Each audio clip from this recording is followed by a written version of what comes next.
Ladies and gentlemen, please welcome representing Partido Reforma, atong palakpakan, our former House Speaker. Please welcome Pantaleon Bebo Alvarez.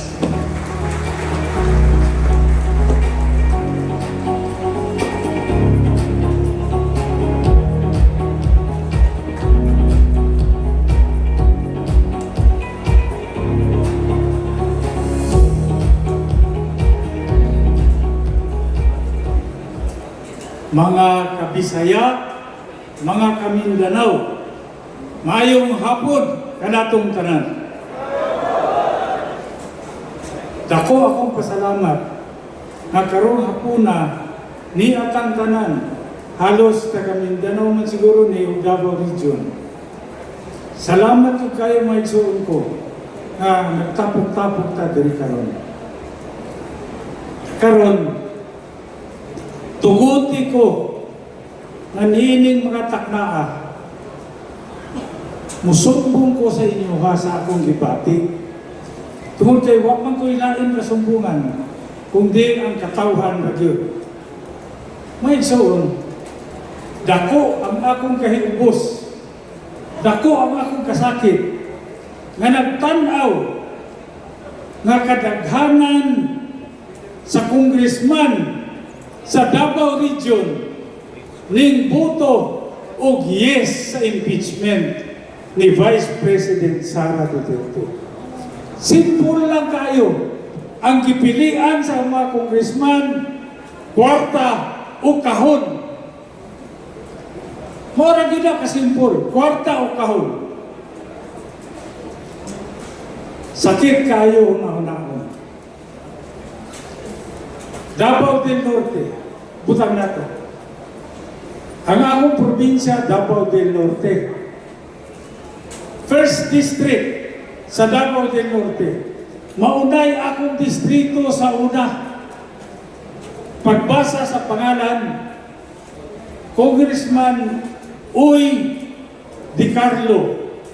O Di Claro ba na o May Claro? Ang gipili, kwarta.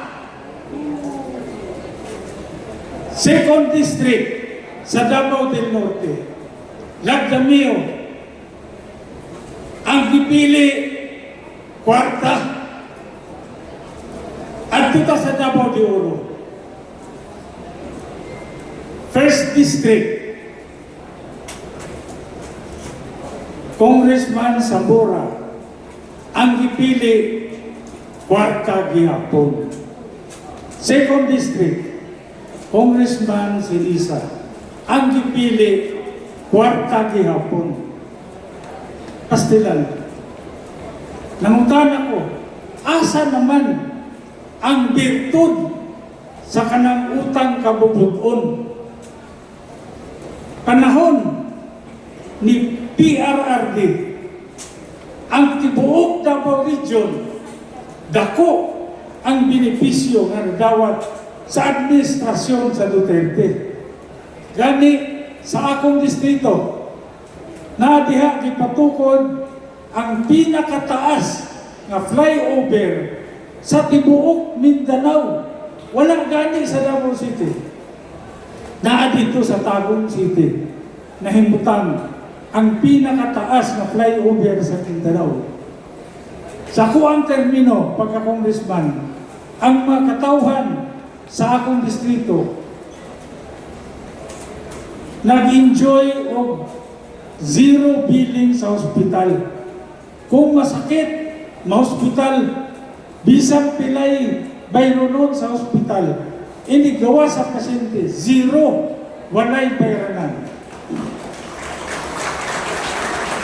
Nga naman to, tungod kay ang presidente sa Pilipinas na si Rodrigo Duterte, maayo man ang palakad sa ekonomiya sa atong nasod. Karon, unsa naman ang ekonomiya sa nasod? Pastilan. Katong isang adlaw, na-briefing nga nahitabo kung unsay kahimtang sa ekonomiya sa Pilipinas. Ngit-ngit pa sa Alkitran, may sumpo. Ang projection sa economist, ang bugas, way siguro, muabot og 70 pesos per kilo. Kunya, siyempre ang dollar, nagkamahal na kamahal. Ang pesos nato, nagkagamay. Una'y problema ang dako. Third or last quarter of this year, ato nang matagamtaman, labi na gyud katong atong mga isuon na nagkalisod-lisod. Matagamtaman nila ang kapait sa kinabuhi. Gutom ang mga tao. Karon gutom ang mga tao. Unsa may ato ang hulaton? Unsay paabuton? Crime rate musaka na sad ang crime rate. Mao na nga kung kining iyon aning mga panahon ng naisol ko. Ang ako yung mamiss na ko ang Duterte leadership.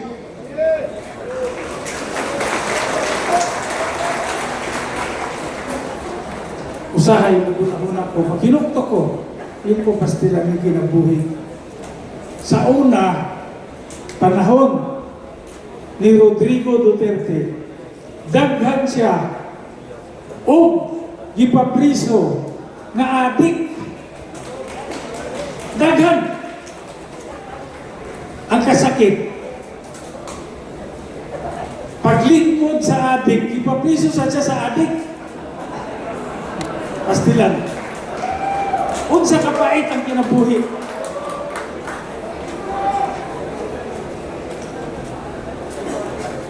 Rodrigo Duterte, gipapriso ang mga adik. Kakuha-kuhaan. Nalipay ang katawhan. Paglingkod sa presidente, ang mga tao, nimbutar sa mga adik. Ang adik ka presidente, mao'y nagpapriso kang Rodrigo Duterte. Mao na hangtod karon ang atong minahal na presidente naagihapon sa Hague sa prisuhan. Busa itang tanan nakakaroon diri. Mautan na ta, ako abogado. Mautan ako na may gibutang ang konstitusyon din sa Ligang Batas ng Pilipinas.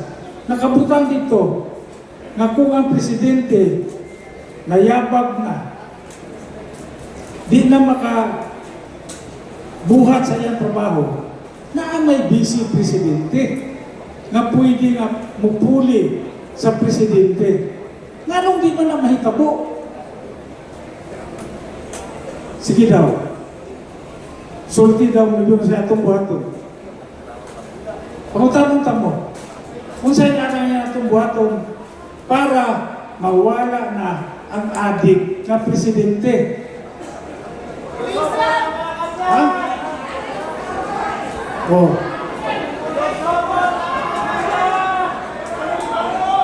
Ang iyo ko sa inyo, ayaw sa mong kalimot. Ayaw mong kalimot kung saan ibuhat nila sa atua karon. Di ta masuko nga niluib, pero dito po ta kalimot na niluib sila sa atua. Kay kung boto na unaon, ang Pilipinas is a Republican state. Kung sa'y vote pasabot, the supreme power is held by the people through their representatives. Representative government nata. Na-representative ang mga katauhan sa Kongreso, na-representative ang katauhan sa executive branch of government. Apan, ning butar o yes, di kwarta, imbis nga protektahan ang atong silingan, ang atong ka-region sa Davao Region, tingalata, mas gipalabi nila ang kwarta kaysa atong amigo na taga Davao.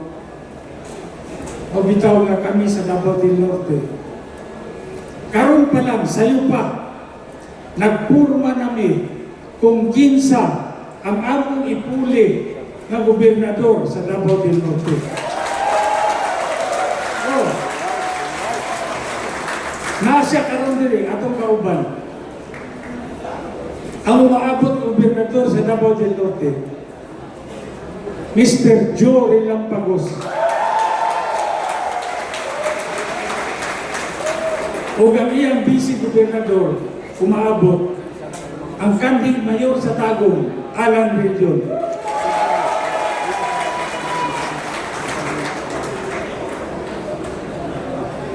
Kanang duha ka congressman, wapa ko kay balo kinsa yang mong iakbang anak.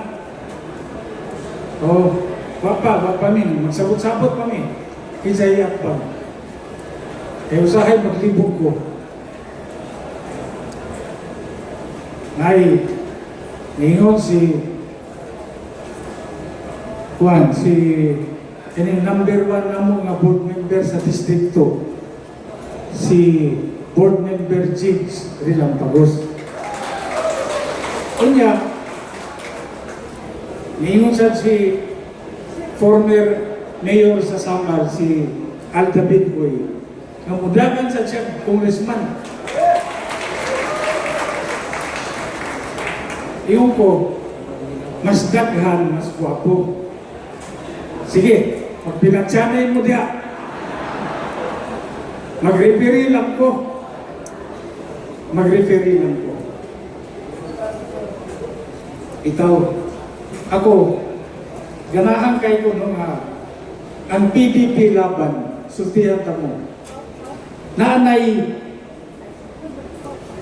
pinaka-loyal na nakita nako na membro ang nag-inusara nga nindaog niadto ni aging eleksyon taliwa sa mga tikas tanan pero ning gawas gihapon nga madaogon ug kani bisa kung panitan nimo ni PDP laban dinhi kini walay lain kung dili ang kasamtangang konsehal sa munisipyo sa Santo Tomas, Joshua Davis.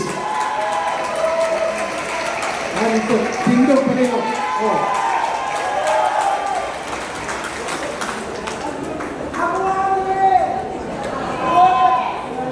Tindog.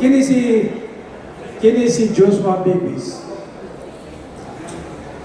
Bayot ni. Pero sultihan ka mo ha. Sultihan ka mo. Mas ligon ang iyang baruganan kaysa nagpaka-matso-matso.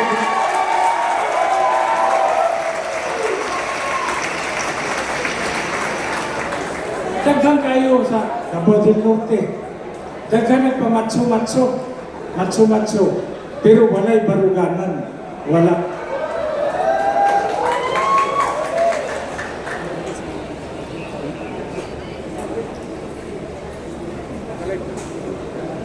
Sa Davao de Oro, kauban nato ang former governor na karon diri, Tyrone Uy. Maura siguro niyang Uy na nagno.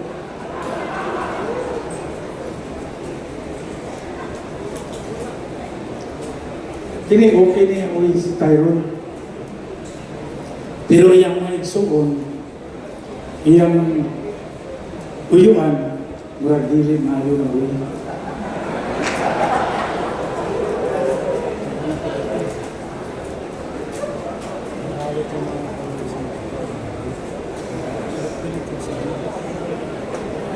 Dagan kayo ron.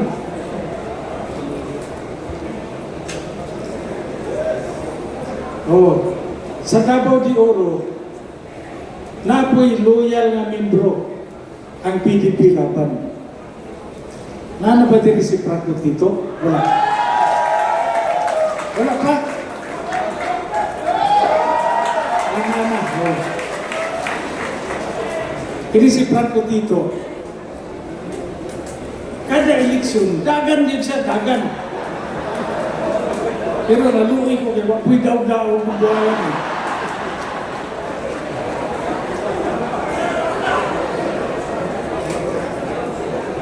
Ang nakagwapo lang ang Franco Tito. Bisa kung saan ni, panitan niyo nun eh, Duterte yun eh.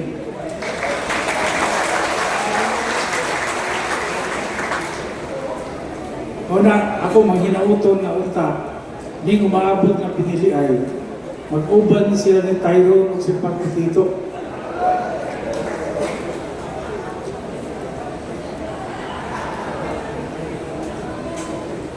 Ang uban, ay ilang mangkos politiko tanan dia, Del Norte, Di Oro, abot sa Davao Oriental, kaila ko.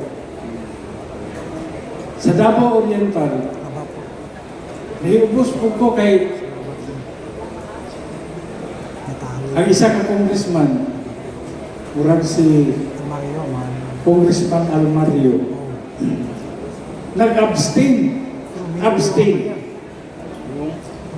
Pero si Congressman Dayan Hiran, nag-no, di ba?